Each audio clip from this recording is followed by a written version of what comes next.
сегодняшнем вебинаре я вам хотела бы рассказать, во-первых, что нужно публиковать и почему нужно публиковать только определенные виды работ. Почему важно подобрать подходящий журнал для ваших публикаций.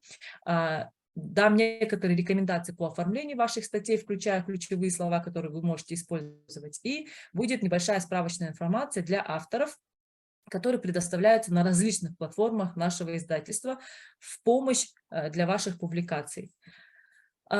Давайте разберемся сначала с вопросом, зачем все-таки нужно публиковать статьи. Если мы уберем, да, с вами вот этот вот момент в Казахстане, что я знаю, что в рамках грантовых конкурсов, которые проводит Комитет науки ежегодно порядка 5 грантовых конкурсов проводит министерство, и из 5 грантовых конкурсов только коммерциализация результатов научно-технической деятельности не требует на выходе проекта публикацию в международном журнале. То есть оставшиеся 4 конкурса, конечно, они требуют от вас публиковать статьи в высокорейтинговых журналах.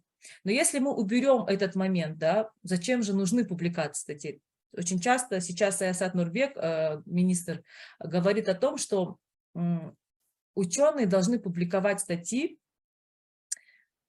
потому что это их призвание, да, потому что они делают научную работу, и они хотят, чтобы об этой научной работе все-таки узнал мир. И, наверное, это должно быть главным двигателем научных публикаций. Ученый никогда не должен писать в стол. Это огромная ошибка, если ученый делает какую-то работу, а потом он об этом не заявляет. Вы обязательно должны заявлять об этом, потому что это не только известность и признание среди своих коллег, но публикации также дают различные возможности, в том числе развитие карьеры, опять-таки получение грантов, о которых я говорила, и дополнительное финансирование научных исследований. Более того, это такая некая ответственность перед сообществом, это вклад в научный прогресс.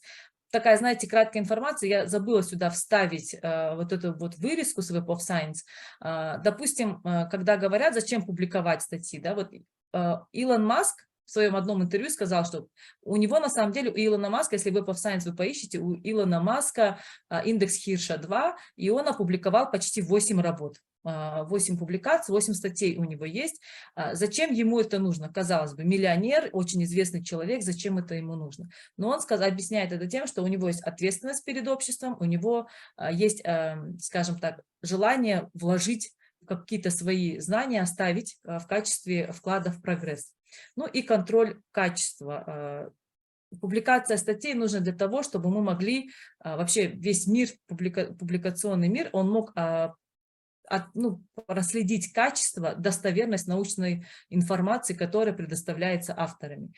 Понятно, что да, пока вы это говорите, этого нет. Как только вы о чем-то написали, тогда это уже есть. Как только мы можем это найти, эту информацию найти в любом источнике, в печатном источнике, в онлайн-источнике, понятно, что эта информация существует. Что нужно публиковать? Вот к вопросу о том, что стоит публиковать непременно. Во-первых, это оригинальные и значимые результаты или методы. Вот те работы, которые вы делаете в рамках грантовых конкурсов, да, конечно, их следует публиковать, потому что это огромное исследование, которое проводится в течение 3-летнего периода, минимум. Да. Можно публиковать рецензии и доклады по конкретной теме, особенно если это комплексный и по запросу журнала. Я вам сейчас чуть дальше покажу, какие бывают публикационные работы существуют в мире. Не стоит публиковать, во-первых, это отчеты, которые предоставляют небольшой научный интерес, это не актуальные работы или какое-либо дублирование. Вот, кстати, за дублирование или частичное дублирование работ есть такой негласный черный список авторов, куда вас могут внести. Если вы каким-то образом, скажем так, продублировали или сплагиатили чью-то работу, конечно, такие вещи лучше не писать, такие вещи, конечно, лучше вообще не отправлять ни в какой журнал для публикации. И следует хорошо обдумать публикацию таких работ, как предварительные результаты. Я знаю, что, допустим, опять-таки, возвращаясь к грантовым конкурсам, которые есть у нас, я знаю, что некоторые грантовые конкурсы, проекты один вытекает из другого. Как правило, научный проект, огромный научный проект, его очень тяжело провести от начала и до конца полностью, да, за один какой-то период работы, времени. Соответственно, вы в течение реализации этого проекта можете получить какие-то предварительные результаты. Но перед тем, как опубликовывать эти предварительные результаты, все-таки лучше удостовериться, являются ли они самодостаточными, можно ли на эти предварительные результаты ссылаться отдельно от общей вашей работы, или все-таки эти предварительные результаты касаются только вашей тематики, только вашего огромного проекта, по итогам которого в любом случае будет опубликована оригинальная статья. Здесь нужно будет обдумать, но тем не менее, если вам очень хочется опубликовать какую-то промежуточную работу, конечно, вам никто этого не запретит. И опять-таки репликация результатов исследования тоже не стоит публиковать, или все-таки стоит обдумать этот вариант. Репликация результатов исследований чаще касается, скажем так, работ в области медицины и здравоохранения, потому что зачастую в медицине можно какое-то исследование переповторить через определенный промежуток времени, и у него будет, допустим, другой результат. Конечно, это нужно опубликовать, но здесь нужно будет продумать этот момент. Возможно, какой-то результат можно пересмотреть или сделать заново исследование, да, если вы не уверены в нем. Тем не менее, несмотря на то, что да, вы хотите опубликовать свою статью, это понятно, вам очень этого хочется, давайте рассмотрим, что все-таки хочет публиковать редактор. Редактора очень разные, у каждого журнала свой редакторский состав, свой редакторский комитет. И, конечно, каждый журнал, вот вы представьте, что вообще любой журнал, это как такой рекламный флаер ваших работ ученых. И, конечно, редактор хочет публиковать в своем вот этом рекламном флаере, который говорит о том, что это хороший журнал и он индексируется, такую некую хорошую историю. Что включает в себя хорошая история? Во-первых, это методологически обоснованные значимые исследования. То есть это те результаты, которые представляют собой значительный вклад в существующие знания в конкретной области. То есть это должно быть очень хорошее исследование с хорошей методологией. Второе. Хорошая история включает в себя тему, актуальную тему, и которая предоставляет значительный интерес для большей части читателей журнала. То есть вы должны понимать, когда вы публикуете свою работу в каком-то конкретном журнале, который вы выбрали, нужно всегда в голове у себя держать читателя этого журнала. Потому что очень часто очень замудренные научные статьи могут быть не опубликованы в каком-то журнале, в котором хотите вы опубликовать эту статью. Потому что читатели этого журнала, допустим, простые студенты или ППС, или просто изыскатели, да, те, которые просто проводят какие-то поверхностные исследования в этой теме. И редактору, конечно, очень важно само изложение, которое будет структурировать и объединять результаты, полученные в вашем исследовании, в общую картину, представлять что-то инновационное. В каждом исследовании, в каждой работе, которую хочет публиковать редактор, должно быть что-то новое. Это не обязательно 100% новая статья. Нет, конечно, это невозможно, потому что ежедневно на платформах публикуются тысячи статей. Даже сейчас вы можете зайти на Wiley Online Library и посмотреть, что за прошедшую неделю там, наверное, минимум 500 статей уже было добавлено на эту платформу. Конечно, в таком темпе невозможно постоянно публиковать что-то новое, но какую-то инновационную частичку в вашей работе вы в любом случае должны найти, и на эту частичку делать упор для того, чтобы редактор заинтересовался вашей статьей. Как выбрать стиль изложения? Да? И, как я уже говорила, существует очень много видов публикаций, которые публикуются в международных рейтинговых журналах, и самое часто встречающееся, самое то, что вы публикуете, то, что публикуют 90% мира, это original research или оригинальные статьи, это полные статьи. Это те статьи, которые вы видите ежедневно на любой платформе, которую бы вы не открыли полнотекстом. Есть такой стиль изложения, как short letters, это короткие сообщения, обзорные статьи, review articles, доклады конференций, conference reports, и еще много-много разных, есть методологии отдельно публикуются, есть case studies, тоже их очень много, но вот основные 4, они вот здесь представлены, то, что вы можете опубликовать. Что такое оригинальная статья? Как я уже сказала, original research – это самый распространенный тип журнальной рукописи. это та статья, которая включает в себя полное исследование. То есть это статья, у которой есть введение, у которой есть методология использования, которая была использована в рамках исследования, есть достигнутые результаты и есть, конечно, дискуссия или обсуждение.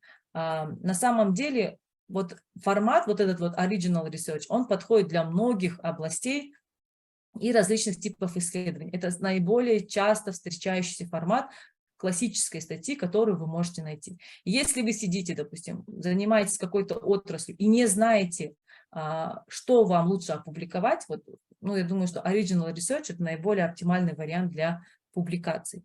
Что такое short letters? Да?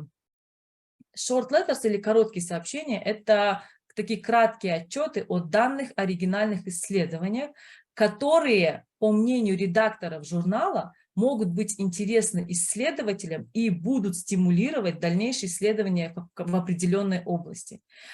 Формат коротких сообщений, он очень короткий, там есть прям конкретные ограничения по длине, поэтому вот в рамках short letters, коротких сообщений, не могут быть опубликованы, ну, скажем так, подробности эксперимента, полностью вот этот весь эксперимент, до тех пор, пока не напишется все-таки original research.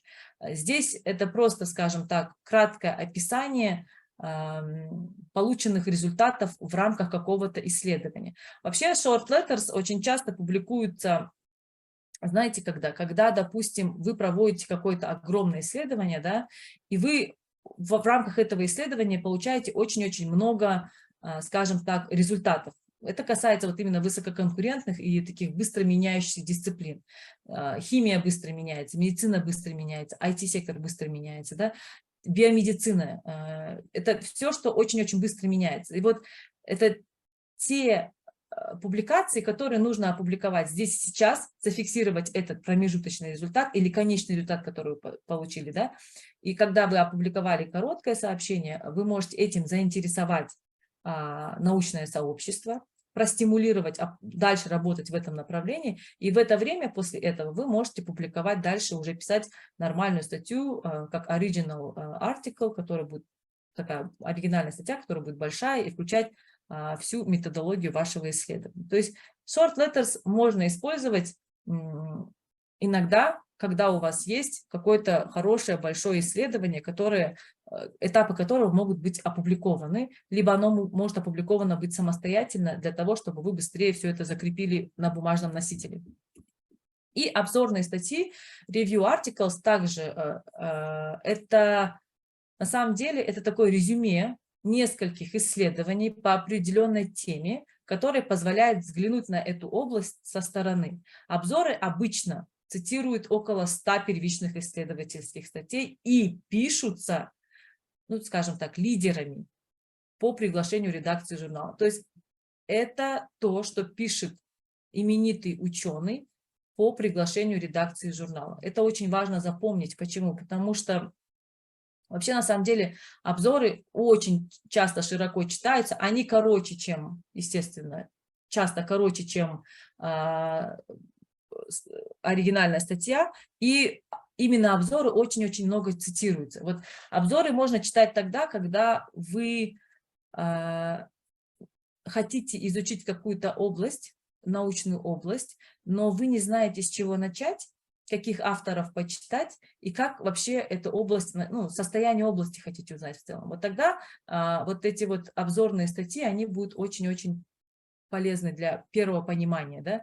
Но здесь есть такой небольшой совет. Допустим, вы очень хотите написать обзор статей, но вы не получили приглашение от журнала. Понятно, что приглашение от журнала получают только люди, у которых, ну, ученые, передовые ученые, да. Совет. Здесь нужно будет зайти в тот журнал, в котором вы хотели бы опубликовать обзорную статью, и проверить их требования на публикацию нежелательных обзоров.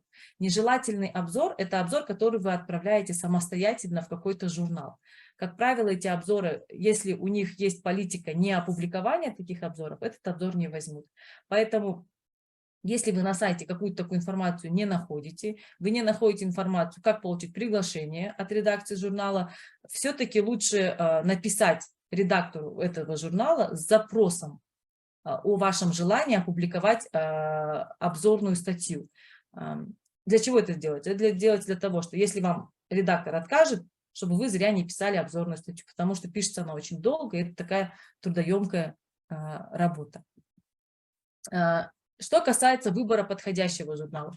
Когда вы определились с тем, что вы будете публиковать, будет ли это оригинальная статья, будет ли это короткое письмо, да, как вообще подбирать журнал, в котором вы хотите опубликоваться? Я понимаю, что у нас в основном ученые, они заходят на Web of Science, на Scopus, смотрят журналы с высоким импакт-фактором, либо с высоким сайт-скор, журналы, у которых огромное там цитирование, да, количество цитирований и так далее. Сразу выбирают журнал открытого доступа, об этом мы будем говорить отдельно.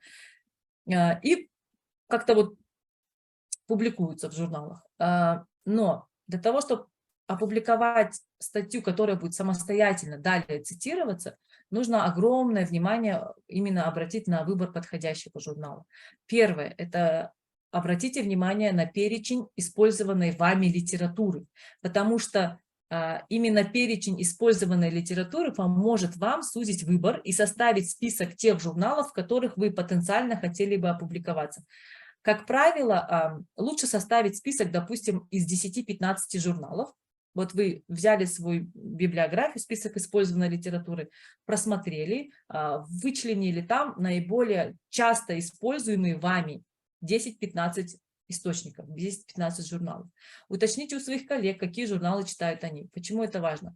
Потому что все-таки в будущем вас будут цитировать именно ваши коллеги, ваши студенты, и нужно понимать, а что читают они, для того, чтобы опубликовать в этих журналах статью. Посмотрите, когда вы вычленили 10-15 журналов, дальше нужно просмотреть последние публикации в каждом из этих журналов потенциальных. Потому что зачем это нужно? Это нужно для того, чтобы можно было понять, какие темы эти журналы обычно публикуют, в какой стилистике публикуются статьи, какие типы работ. Допустим, понятно, что если журнал публикует только материалы научных конференций, ну, в нем опубликовать оригинальную статью можно будет, но это будет чуть-чуть сложнее. Вот. Обязательно задавайтесь такими вопросами. Какова аудитория этого журнала? Каково среднее время публикации? Всегда журнал в целом, в среднем пишет в своих требованиях, в условиях среднее время публикации статьи.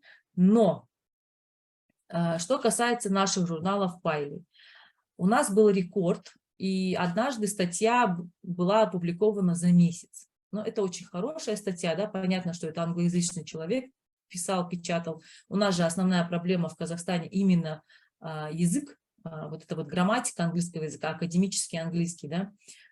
Поэтому в среднем статьи прикладного фундаментального характера, да, они публикуются от 3 до 6 месяцев. Это все-таки опять зависит от авторов и насколько вы тесно ведете переписку с редакторами, насколько быстро вы отрабатываете замечания редакторского состава. Гуманитарные статьи, конечно, печатаются дольше, намного дольше, и до года доходит, от 6 месяцев до года, как правило, потому что гуманитарные статьи, они не содержат очень много расчетов, и они в гуманитарных статьях, как правило, это, скажем так, точка зрения автора, да, и которую проверить порой очень сложно. Поэтому гуманитарные статьи, конечно, печатаются дольше, но в среднем от 6 месяцев до года. Статьи прикладного характера, конечно, печатаются намного-намного быстрее. И еще один совет, когда вы определились с выбором журнала, все-таки лучше отправить рукопись только в один журнал и не подавать работу в несколько журналов одновременно. Почему? Потому что если вы подадите одну и ту же статью, допустим, в 2-3 журнала, а то и в 5, и какие-то журналы начнут, то есть они примут ее к публикации, и где-то она уже опубликуется, вы будете с одним отрабатывать изданием, ну, пострадает ваша репутация, и если где-то она опубликуется, а вы потом опубликуете в другом журнале эту статью, это будет считаться за плагиат, и вас просто могут отправить в черный список авторов. Поэтому лучше долго подойти, тщательно подойти к выбору подходящего журнала, чем отправлять свою статью в несколько журналов параллельно. Вы можете отправить в один журнал, дождаться ответа авторов, редакторов. Если редакторы не заинтересованы в рукописи, вашей рукописи, конечно, вы тогда можете отправить свою рукопись в другой журнал. То есть это уже на ваше усмотрение. Что касается рекомендаций для авторов, ну, здесь такой слайд, он больше относится к Wiley Online Library. Когда вы пользуетесь Wiley Online Library, там есть такая вкладка, вот, когда вы нажимаете на сам журнал, обязательно есть вся информация о журнале, вы можете видеть, да, импакт-фактор журнала, место журнала, здесь по журналу Citation Reports, и есть такая вкладка Contribute, она есть на каждом журнале на платформе, представленном на платформе. И зайдя в вкладку Contribute, вы обязательно увидите вкладку Автор Guideline, авторский гайдлайн, авторский гид. Нажимая на нее, эта вкладка содержит в себе требования этого журнала к вашим работам по количеству слов, по системе оформления ссылок, по формату, структуре и верстке, и какие-то особые требования, которые предъявляются к статьям для опубликования в конкретно этом журнале. Все журналы на Wiley Online Library содержат эту вкладку, и, конечно, они публикуют требования, которые подходят для публикации в их журналах. Что касается структурирования статьи, да, здесь мы говорим только об original article, так как это наиболее часто встречающаяся статья, и это то, что публикуется вами в рамках и грантовых конкурсов, и в рамках различных сотрудничеств, коллабораций. Мы будем делать упор на original article, на оригинальные статьи. Оригинальная статья, она содержит в себе, скажем так, 5 основных разделов. Это название статьи, это авторы, аннотация, основная часть. Это та часть, в которой вы публикуете методологию, дискуссию, результаты и ссылки, список использованной литературы.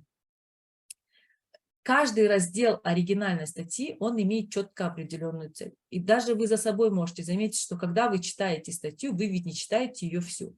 Кто-то читает только аннотацию, кто-то читает только основную часть, потому что он понимает, что методология и результаты в статье, они изложены в основной части. Кому-то хватает только аннотации, да, краткое резюме. Поэтому мы должны понимать, что правильное структурирование статьи – это 50% вашего успеха. Название статьи – это чуть ли не самое главное, что должно вас интересовать в публикации статьи, потому что название привлекает читателя. Чем больше читателей, тем больше цитирования. Чем больше цитирования, тем выше ваш индекс Хирша, тем выше ваша репутация, тем больше возможностей, что вы войдете в список лидеров, и вас уже журналы самостоятельно будут приглашать публиковать статьи. Авторы, пожалуйста, коллеги, убедите, перед тем, как вы отправляете статью на публикацию редактору, даже вот вы первый раз отправляете статью редактору, убедитесь, что весь список авторов над этой статьей, который работал, он полный, и в нем указаны все причастные лица. Нельзя добавлять и удалять имена после того, как вы начнете отрабатывать статью с редактором. Почему? Потому что если вы добавите авторов, у редактора возникнет вопрос, где этот автор был раньше и где его часть работы в этой статье. Вы не сможете доказать, вам придется переделать свою статью. Если вы удалите имя, также возникнет вопрос. Окей, вы удалили этого автора, почему вы его удалили, где часть работы, над которой работал именно этот автор. Тогда, как только вы добавляете и удаляете каких-то авторов, вы должны понимать, что что-то в работе вы должны менять, потому что этот человек тоже работал над этой статьей. Аннотация. Мы сейчас чуть позже поговорим про аннотацию, но скажу одно, что аннотация она должна быть очень хорошо структурирована. Сейчас дальше я вам покажу пример хорошей аннотации, как она вообще должна выглядеть, да, скажем так. Потому что аннотация – это именно то, на что обращает внимание редактор, прежде чем он примет решение публиковать вашу статью или нет. Вообще, зачастую аннотация – это единственный раздел статьи, на который будет смотреть редактор. Он может остальное даже не посмотреть. Основная часть, конечно, она должна быть изложена понятным языком, лаконичным. Все ваши результаты исследования, методика должна быть понятна для большого круга читателей. Не забываем, коллеги, что ваши работы читают не только ученые в вашей отрасли. Ваши работы могут читать ученые в другой отрасли. Ваши работы могут читать студенты. Ваши работы могут читать обычные люди, такие как я, которым просто интересна эта тематика. Поэтому язык статьи должен быть максимально простым. Ну и список использованной литературы, как правило, вы можете просто использовать для этого специальные программы, я вам сейчас чуть позже их покажу. Но список использованной литературы, их же всего 2 методики, вот, британской, американской, по-моему. И вы можете, как правило, все журналы, у них есть требования по списку использованной литературы. Что касается структурирования самой статьи, да, как вообще написать статью, хорошую статью, да, вот первым делом, что вы пишете в статье, как вы начинаете вообще писать статью? Для того, чтобы начать писать статью, нужно сначала придумать то исследование, которое вы будете делать. Вот вы делаете исследование, и что вы пишете в первую очередь? Вы в первую очередь, пока проводите свои эксперименты и собираете результаты, вы как раз-таки это все и описываете. Вы можете это писать на черновик, вы пишете те материалы, которые вы собрали, вы описываете методы, которые вы используете по ходу исследования, и описываете результаты своих работ. Это то, с чего вы должны вообще начинать написание статьи. С материалов, методов и результатов. Методология – это вообще первый раздел, над которым вы должны работать в своей статье. Потому что не написав вот эти вот разделы, методологию и не получив результаты, в принципе, можно сказать, что статьи у вас не будет, ее нету. Вторым этапом вы пишете введение, дискуссию и делаете какие-то выводы. Почему?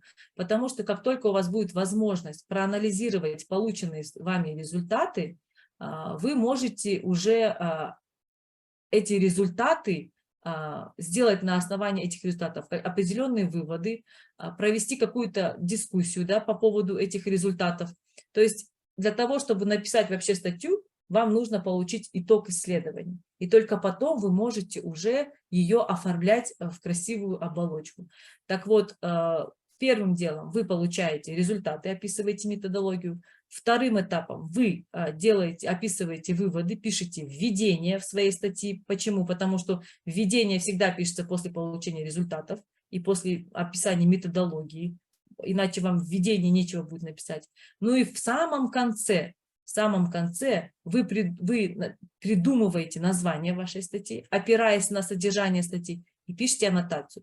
Аннотация, еще раз повторяю, аннотация – это самая главная часть вашей статьи. Нет ничего главнее аннотации статьи. И она, естественно, будет писаться в самом-самом конце, потому что она основывается на всех предыдущих разделах и основывается на всех тех результатах, методологии и выводах, которые вы сделали в своей статье.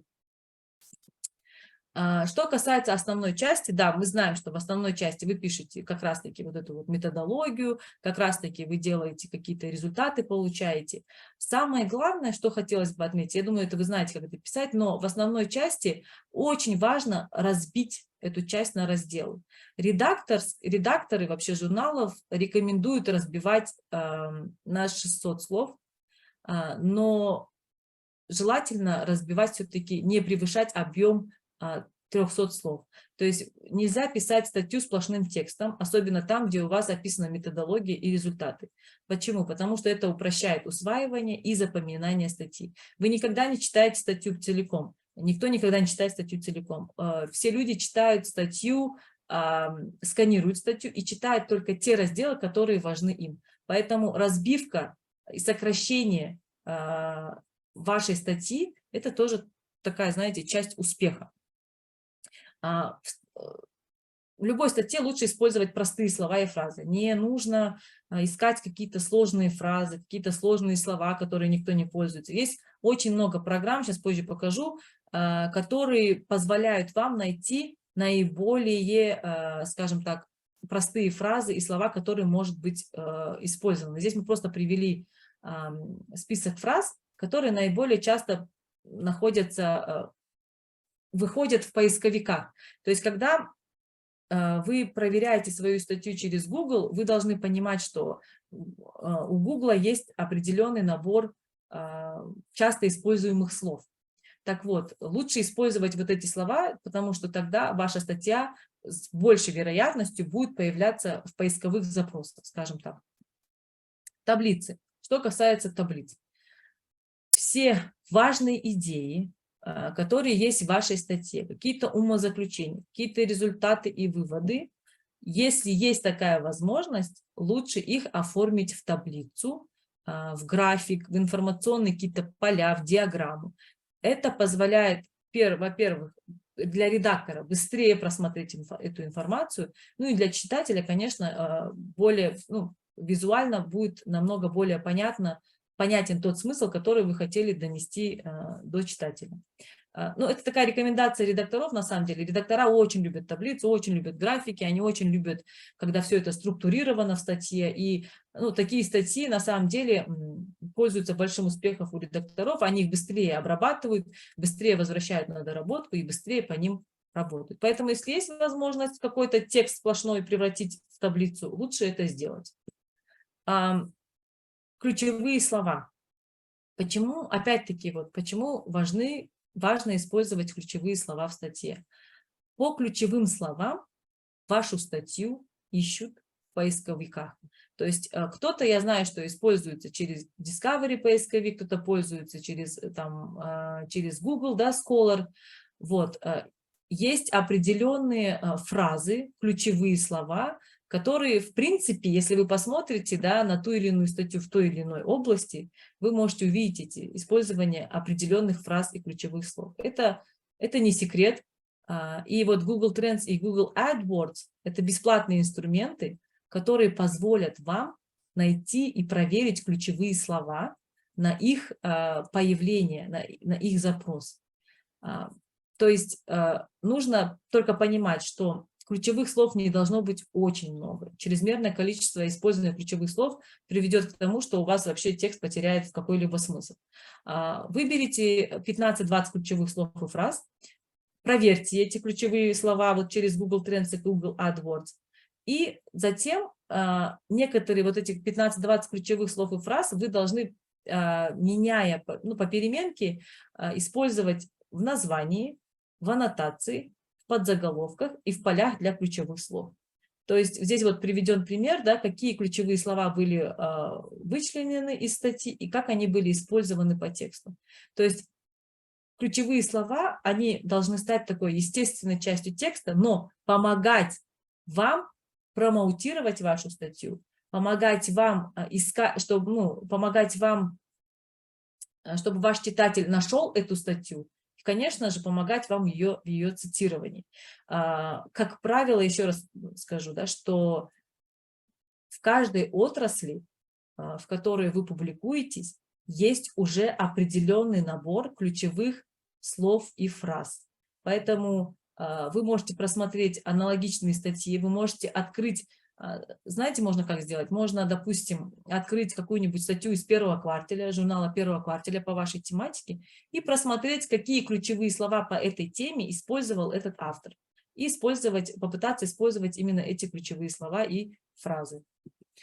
Что касается названия статьи, почему название статьи имеет колоссальное значение в вашем, скажем так, в успешности вашей статьи.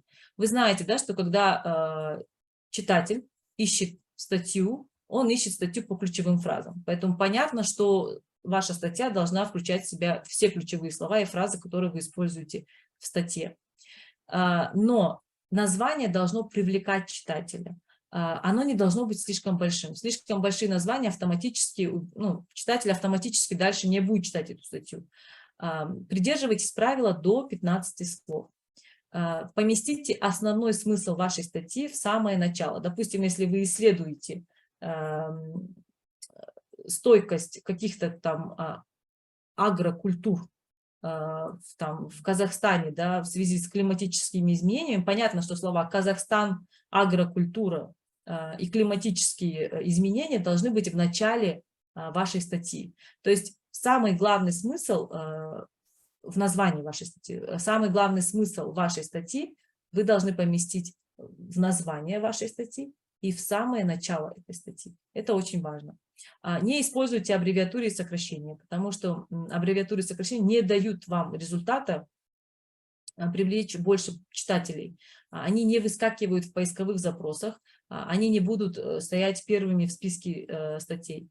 И здесь такая рекомендация, чтобы не использовали такие фразы, как научная работа, оптимизация, исследование. Это такие избитые фразы, которые на сегодняшний день совершенно не актуальны, они не привлекают читателя. Да?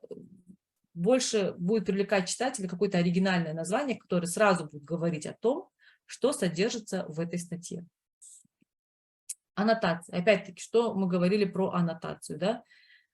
Как написать аннотацию? В начале и в конце аннотации лучше использовать важные и свежие фразы. Ключевые слова и фразы в аннотации лучше использовать по всему тексту, но в начале и в конце аннотации вы это описываете простыми словами и какими-то новыми словами, свежими фразами, которые, понятно, что они в поисковом запросе не выйдут, но они будут описывать вашу статью и показывать владение информацией автором. Расскажите об основных полученных результатах в начале вашей аннотации. Ключевые моменты вы лаконично определяете в середине, и главные ваши выводы вы должны поместить в конце аннотации. То есть вот это вот правило, оно должно как бы засесть, и вы должны всегда писать аннотацию именно так.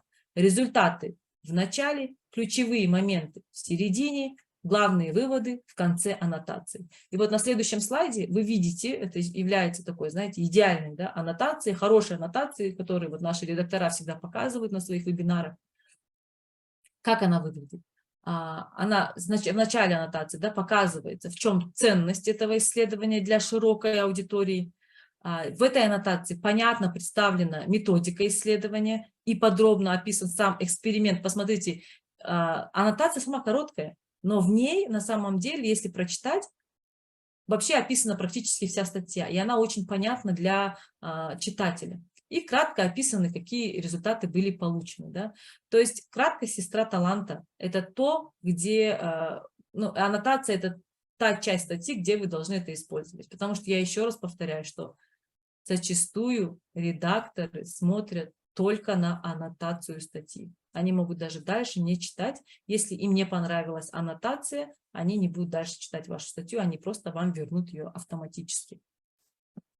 Введение статьи. Введение – это тоже очень важная часть статьи. Почему? Потому что введение статьи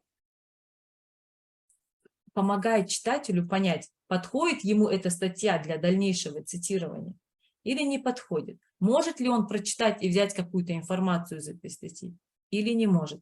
Поэтому что нужно указать в введении обязательно? Нужно рассказать о знаниях в данной области на текущий момент, то есть показать актуальность этой статьи. Вообще актуальность – это самое такое, то, что нас учат писать со школы, наверное, да, поэтому я думаю, что с актуальностью никогда ни у кого проблем не возникает. Нужно объяснить обязательно, почему существует необходимость в проведении исследований в этой области, дальнейших исследований в этой области. Обязательно описать основное направление работы и итог результатов. Если есть такая возможность, можно отдельно написать о положительном значении, о пользе проведенного исследования. Если вы получили какой-то негативный результат, об этом лучше в введении не писать. Об этом вы можете написать в результатах. Но если есть какое-то положительное, да, значение вашего исследования на вот конкретную отрасль, то, конечно, о нем следует написать в введении, в конце. Это будет очень-очень полезно. На самом деле введение – это такая… Я знаю, что многие ученые, даже когда цитируют какую-либо статью, они огромное внимание уделяют введению и очень много информации цитируют именно из введения в статью, потому что введение, как и аннотация, это такая обложка вашей статьи. Ну и список использованных источников, я думаю, все понимают, что список использованных источников – это очень важно. Какой главный совет относительно списка использованных источников? Не использовать слишком много источников и не указывать слишком много ссылок на источников, потому что для редакторов вообще список источников одна из самых такая неприятных проблем, которая вызывает у них много хлопот, потому что каждую ссылку, которую вы публикуете, оставляете в вашей статье, редактор должен проверить. Естественно, его это очень утомляет. Если у вас, тем более, если статья у вас на 2 страницы, а список использованной литературы там почти 200 источников, конечно, это не сделает вашу статью лучше, а даже вызовет очень много вопросов. Еще одна просьба – избегать чрезмерного самоцитирования. Этим мы грешим, грешит практически, наверное, все постсоветское пространство. Наши ученые убеждены, что если мы будем самоцитированием заниматься, у ученых поднимется цитируемость. Это не так.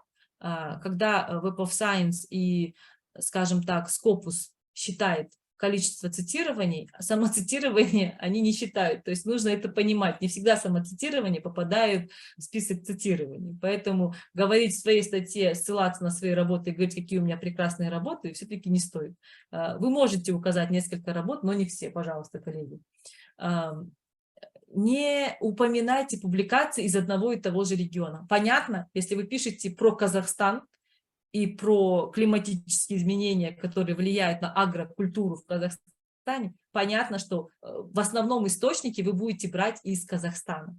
Но попытайтесь сделать так, чтобы этих источников было не очень много. Да? Попытайтесь интерпретировать эту статью на, допустим, какой еще климатический пояс похож на Казахстан, допустим, Канада, да? Ну, какие-то источники брать оттуда. То есть нельзя все время ссылаться только на локальных авторов, только на источников из одного региона. И есть прекрасные программы, да, EndNote, Zotero, Mendeley, BibTeX. Это программы, которые позволяют вам управлять библиографической информацией. Вот вы можете зайти, посмотреть, как, да, можно будет использовать список источников, как можно поработать с этими программами, и они прекрасно вам помогут. И я думаю, что они упростят вот этот вот момент оформления ссылок. Сопроводительное письмо. Что касается сопроводительного письма, это такой последний на сегодня слайд, огромный, да. Почему важно сопроводительное письмо? Сопроводительное письмо вы направляете вместе со своей статьей. И сопроводительное письмо это знаете, как карточка к букету цветов. Вы направляете цветы, это ваша статья, да, такое вот сравнение я всегда привожу. И вот к этим цветам прилагается карточка, да, чтобы указать, от кого был этот букет, в честь чего был этот букет. Так вот, ваше сопроводительное письмо вы должны воспринимать как вот эту вот карточку к этому главному букету вашей жизни. Сопроводительное письмо вы пишете его для редактора. Вы не пишете его просто в пространство, да, кому-то. Вы пишете конкретному человеку, редактору этого журнала, и вы должны этого редактора убедить, что ваша работа важна, нужна, и она самая лучшая, и что они обязательно должны опубликовать. То есть сопроводительное письмо, вы должны этим письмом продать свою статью. Первое, вы должны описать, почему вы подаете рукопись именно в этот журнал. Пойте дифирамбы этому журналу. Прекрасный журнал, лучшее цитирование, просто интересный журнал, прекрасные статьи, очень интересно, неважно. В нескольких предложениях опишите, о чем ваша статья. Но это не должна быть аннотация, не путайте, пожалуйста. Вы просто пишите, что я исследую вот это, потому что эта проблема очень актуальна для этого региона или для этой области и так далее. То есть вы не копируйте, пожалуйста, аннотацию в сопроводительное письмо. Обязательно укажите, в чем состоит польза вашей рукописи для журнала. То есть сопроводительное письмо, оно направлено на то, чтобы вы показали, что для журнала ваша статья имеет большое значение. Почему она соответствует содержанию журнала, в чем ее оригинальность, почему именно эта статья будет интересна рецензентам, читателям и так далее. В сопроводительном письме вы должны максимально написать свои какие-то требования, особые требования, потому что некоторые, ну, я понимаю, что некоторые ученые, они не хотят, чтобы, да, статья попала на рецензирование к определенным рецензентам, может быть, есть какой-то конфликт интересов, и это все нужно описать в сопроводительном письме. То есть на самом деле вы должны понимать, что хорошее сопроводительное письмо, оно может ускорить процесс редактирования вашей работы. Сопроводительное письмо может заинтересовать редактора открыть вашу статью и прочитать хотя бы аннотацию. а потом уже работа пойдет намного-намного быстрее.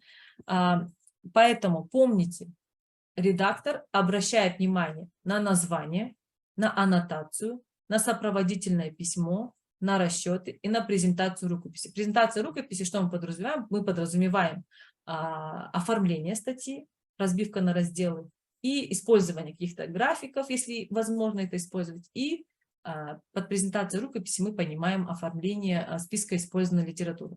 То есть вот эти вот 5 разделов наиболее важны для редактора, для его внимания, чтобы он допустил вашу статью для дальнейшей печати. Что касается полезной информации для авторов на платформе, во-первых, на Wiley Online Library, когда вы заходите, вот 4-я вкладочка, Authors, есть такая вкладка, вы можете на нее зайти. Вот есть подать статью на публикацию, отследить вашу статью, да, и можете получить какую-то информацию об открытом доступе. Но об этом у нас будет отдельный вебинар в любом случае. Так вот, если вам нужна какая-то поддержка информации, вы можете получить ее прямо на платформе Wiley Online Library через вкладку «Авторы». Помимо этого, да, у Wiley есть такой сервис, как автор-сервис. Это портал для авторов статей и монографий. Когда вы на него зайдете, прямо сейчас вы можете зайти на authorservices.wiley.com.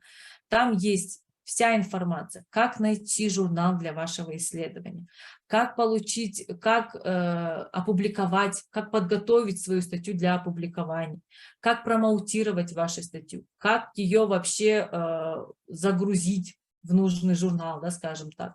Есть очень-очень много. Этот сервис бесплатный, и он очень хорошо помогает авторам для того, чтобы разобраться вообще с публикационной деятельностью, с чего начать, как это делать, степ-бай-степ. Здесь указана вся информация.